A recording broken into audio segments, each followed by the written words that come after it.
Channel ప్రేక్షకులకు శుభాకాంక్షలు. చాలా రోజులైంది మీ ముందుకు రాక. అవధానం తెలుగువారి సంపద అన్న శీర్షికలో మనం వరుసగా కొన్ని భాగాలను చెప్పుకుంటూ వస్తున్నాం. గత భాగంలో తిరుపతి వెంకట కవుల సాహితీ మూర్తిమత్వాన్ని పరిచయం చేయడం జరిగింది. ఈ భాగంలో తిరుపతి వెంకట కవుల అవధాన కవితా జైత్రయాత్ర అన్న శీర్షికలో మీ ముందు తిరుపతి వెంకట కవుల అవధాన వైభవాన్ని పరిచయం చేసే ప్రయత్నం చేస్తున్నాను. ఆంధ్రవాణికి శ్రవణానందముగా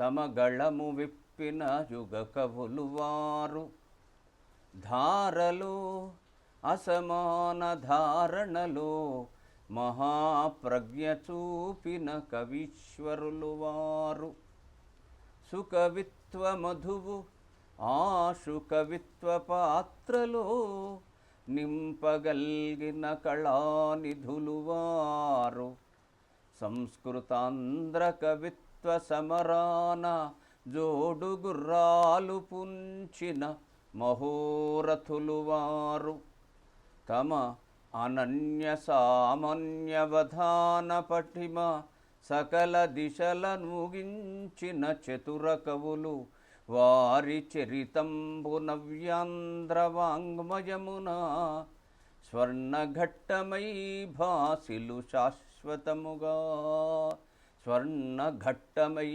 భాసిలు శాశ్వతముగా.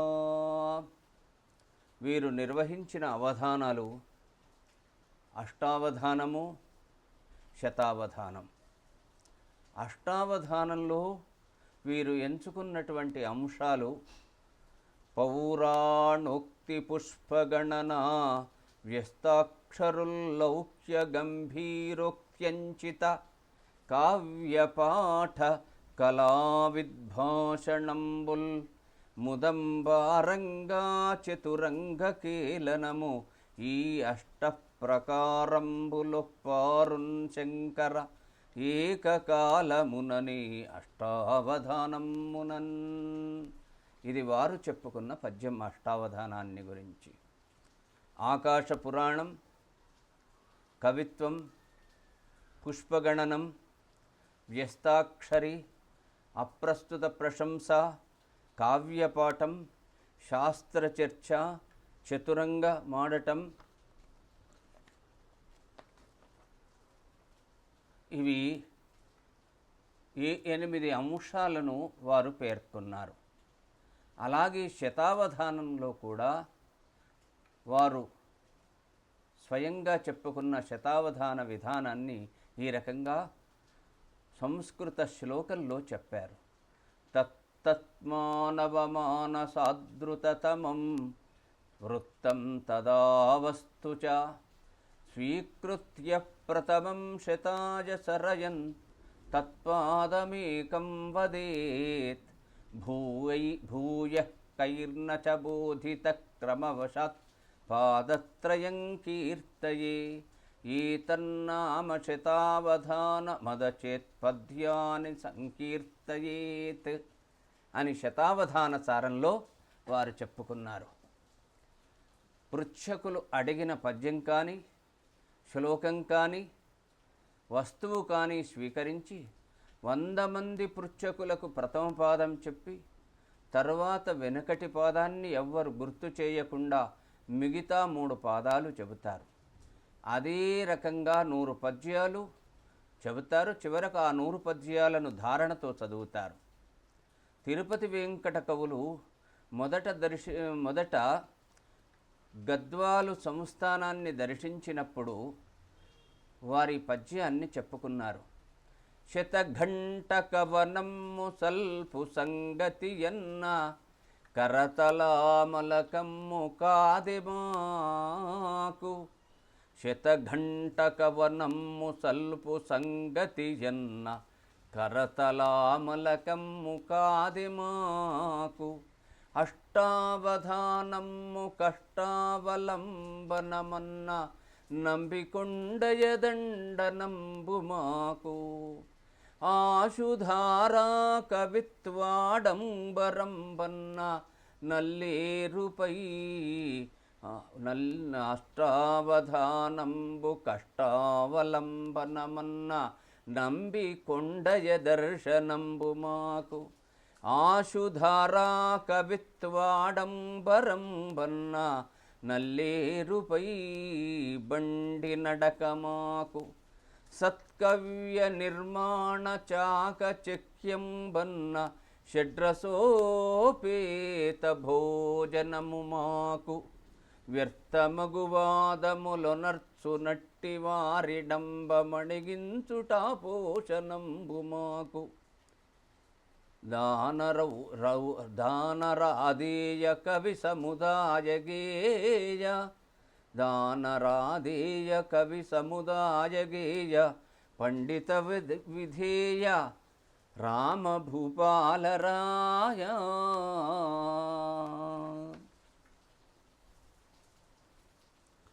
వారు చేసినటువంటి అవధానాలు కోకల్లలు. అందులో ఆశువులు, వర్ణనలు, దత్తపదులు, సమస్యలు, వర్ణనలు మనం ఆస్వాదిస్తాం, ఆనందిస్తాం. మొదట సమస్యలు. గణచతుర్థి నాడు పణి చతుర్థి అన్న సమస్యను కిర్లంపూడిలో చేసిన అష్టావధానంలో ఈ సమస్య ఇవ్వబడింది. దాన్ని తిరుపతి వెంకట కవులు ఎలా పూరించారో చూడండి. ఎన్ని దినములాయనిట నన్నుడించి నీవరిగియని నా పత్నికనియ భర్త నేటికెన్నగ 10 నెలలాయగా నేడు గణ చతుర్థి నాడు పణి చతుర్థి.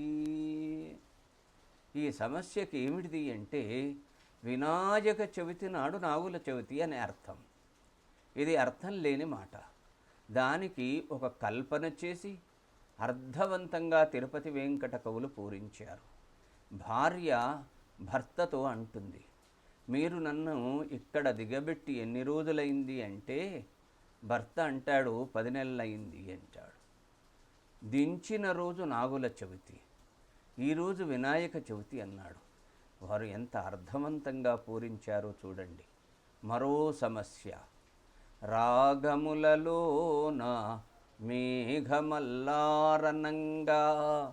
రాగములలోన మేఘమల్లారనంగా శ్రేష్టములు మూడు వెంకట కృష్ణ భూప నాగములలోన నైరావణంబనంగా యోగములలోన లంబికాయోగమనగా రాగములలోన మేఘమల్లారనంగా అని పూరించారు. మరొక్క సమస్య చూడండి.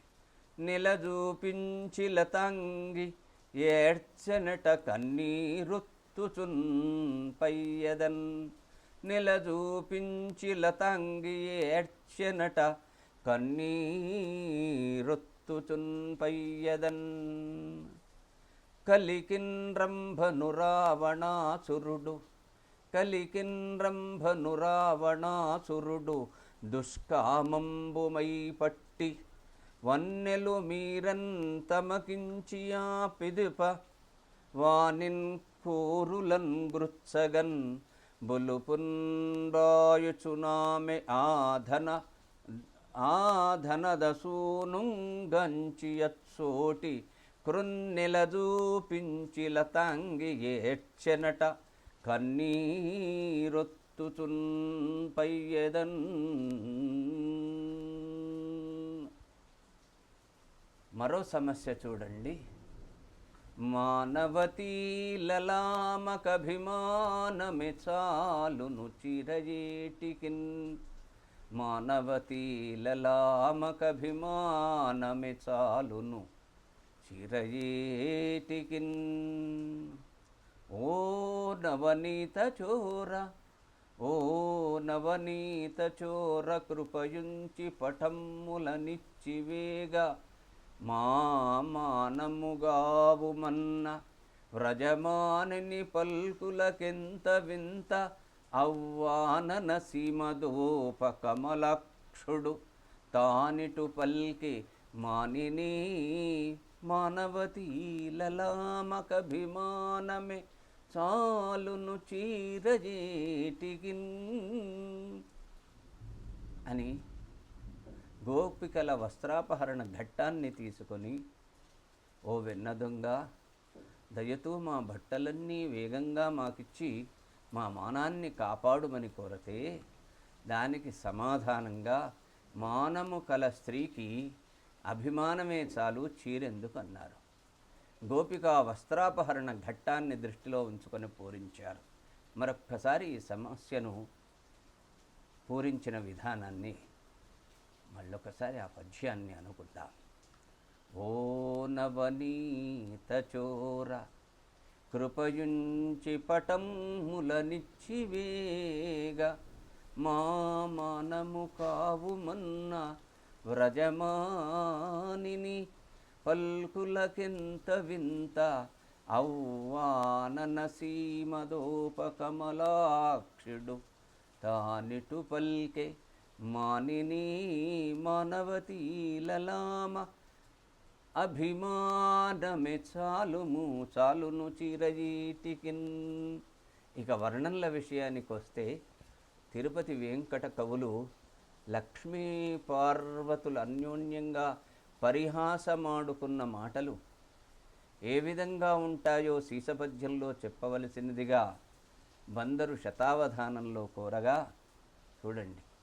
గంగాధరుడు నీ మొగండని నవ్వంగా, గంగాధరుడు నీ మొగండని నవ్వంగా, వేషధరుడు నీ పెన్మిటనియే, గంగాధరుడు నీ మొగండని నవ్వంగా, వేషధరుడు నీ పెన్మిటనియే, ఎద్దు నెక్కును నీదు నెమ్మికాడని నవ్వ, గ్రద్ద నెక్కును నీ మొగండటనియే, వల్ల కాడిల్లు నీ వల్లభు కనంగా, వల్ల కాడిల్లు నీ వల్లభున కనంగా, నడి సంద్రమిల్లు నీ నాథునకనే, నాట్యంబు సేయు నీ నాయకుండన నంగు గావించు వెన్క నీ కాంతుడనియే, ముష్టికెక్కడికేగే నీ ఇష్టుడనిన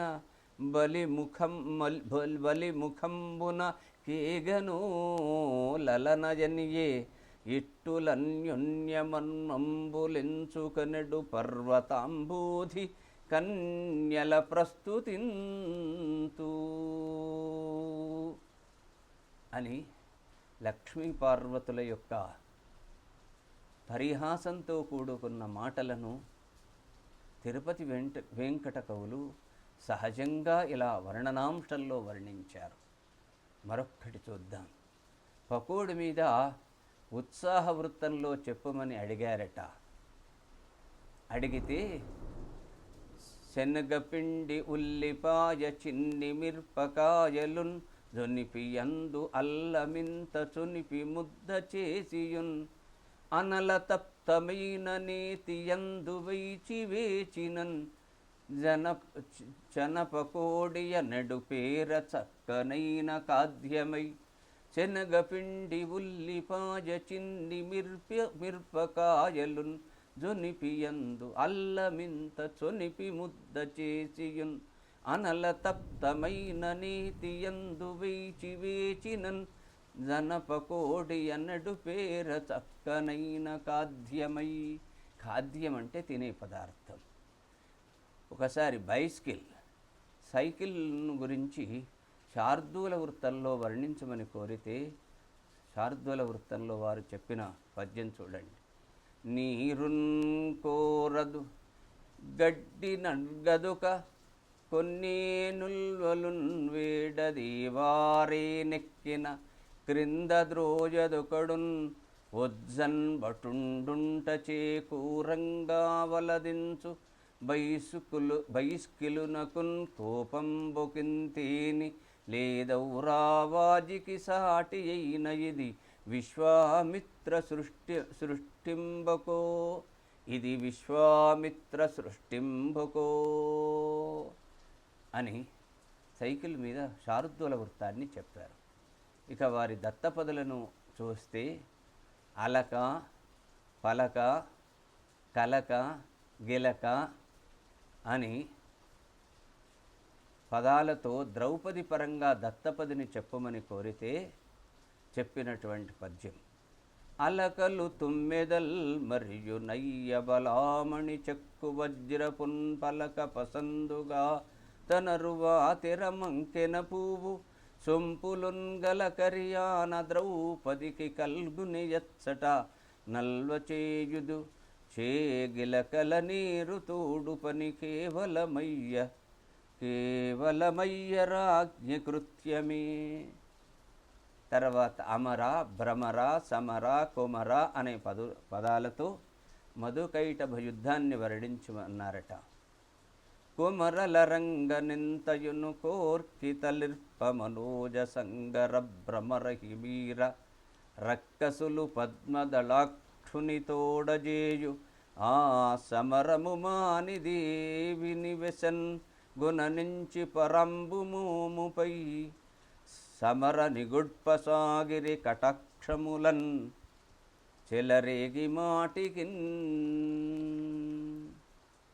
అలాగే గోలకొండ, పూలదండ, మాలముండ, క్రొత్తకుండ అనే పదాలతో రామాయణార్థాన్ని చెప్పమన్నారు. రామాయణార్థంలో పద్యం చెప్పమన్నారు. ఏటికి గోలకొండపై నీలడాగా నొక్క మొగిగాగ సతమాలముండబోదు ధనుజనాయక నీ పూలదండవాడు కొడుకు చేతికి వచ్చులే క్రొత్తకుండ. ఇదే వర్ణనాంశంలో తిరుపతి వెంకటేశ్వరుల యొక్క సఖ్యము మైత్రిని గుర్చి చెప్పమన్నారట. నీరక్షీరములట్టులెల్లప్పుడు నీ నేస్తంబుగైకుంటి అక్రూరంబైన మనంబుతో నిధియమాకుందెచ్చే కీర్త్యాదికం పేరేన్మైత్రిని గుర్చి చెప్పుకొనుచో దృష్టంతమౌగాక పెంపారం తిరుపతి వెంకటేశ్వరుల సఖ్యం వెల్లకాలంబునన్. ఇలా వారి అవధాన కవిత్వం, ఆశు కవితలైతే చెప్పలేనన్ని శ్రవణానందం, నానారాజ సందర్శనం, శతావధాన సారము ఇలాంటి గ్రంథాలలో వారి యొక్క అవధాన కళా నైపుణ్యాన్ని మనం చూస్తాం.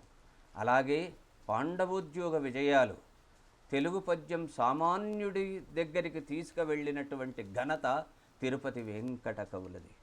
అందుకొరకే నవీన కవిత్వానికి నాంది అని, ప్రాచీన కవిత్వానికి భరతవాక్యం అని పలికిన శతావధానులు తిరుపతి వెంకట కవులు. వారికి నివాళిగా వారి పద్యంతోనే సెలవు తీసుకుంటున్నాను. ఏనుగు నెక్కినాము ధరణీంద్రులు మృక్కగనిక్కినాము సన్మానములందినాము బహుమానములన్ గ్రహించినారము యవ్వానిని లెక్క పెట్టక నివారణ దిగ్విజయంబునర్చి ప్రజ్ఞానిధులంచు పేరుగుని నారము నీ వలనన్ సరస్వతి. ఏనుగు నెక్కినాము ధరణీంద్రులు మృక్కగనిక్కినాము సన్మానములందినాము బహుమానములన్ గ్రహించినారమెవ్వారిని లెక్క పెట్టక నివారణ దిగ్విజయంబునర్చి ప్రజ్ఞానిధులంచు పేరుగని నారము నీ వలనన్ సరస్వతి.